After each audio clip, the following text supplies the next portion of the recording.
सच्चा प्रेम तब है जब तुम दूसरे को उसकी असलियत में स्वीकार कर सको। जहां ईगो हो वहां प्रेम नहीं पनपता। श्री कृष्ण ने राधा से प्रेम किया, लेकिन कभी अधिकार नहीं जताया। आज के रिश्तों में अधिकार इतना बढ़ गया है कि रिश्ते दम तोड़ देते हैं। कृष्ण सिखाते हैं कि अगर तुम किसी से प्रेम करते हो तो उसे आजादी भी दो।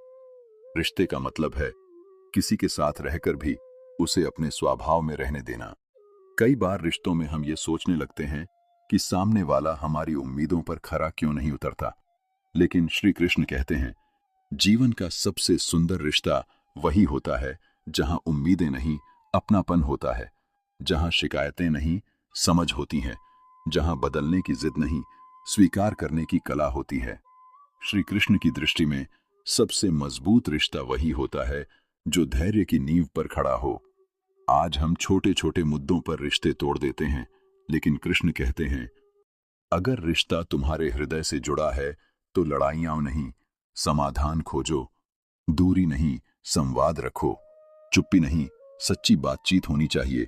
कृष्ण का ज्ञान सिखाता है अगर तुम्हारे मन में प्रेम है तो वह व्यवहार में दिखना चाहिए, सिर्फ शब्दों में नहीं। आज लोग आई लव यू तो कह देते हैं, लेकिन आदर, विश्वास और सहनशीलता नहीं दिखा पाते। श्री कृष्ण कहते हैं जहां शब्द कम पड़े वहां आचरण बोलता है। अपने व्यवहार से अपने प्रेम को साकार करो। रिश्तों में सबसे बड़ा जहर है तुलना। जब तुम अपने साथी की तुलना किसी और से करते हो तो तुम्हारा रिश्ता खोखला हो जाता है। श्री कृष्ण सिखाते हैं हर आत्मा अलग है, हर रिश्ता अनूठा है।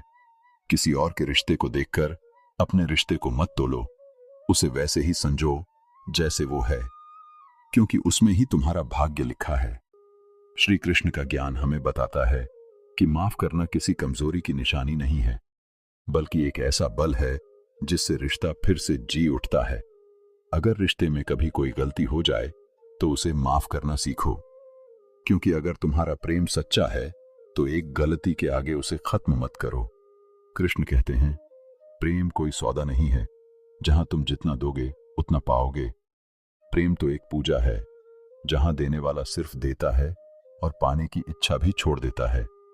आज के रिश्तों में लोग पहले खुद को सुरक्षित करते हैं, फिर प्रेम करते हैं, लेकिन श्री कृष्ण कहते हैं जहां प्रेम है वहां संदेह नहीं होता, और जहां संदेह है वहां प्रेम धीरे धीरे मर जाता है। जब श्री कृष्ण प्रेम की बात करते हैं तो उनका प्रेम सिर्फ भावनात्मक नहीं होता, वह आत्मिक होता है। वे हमें सिखाते हैं कि अगर किसी रिश्ते में आत्मा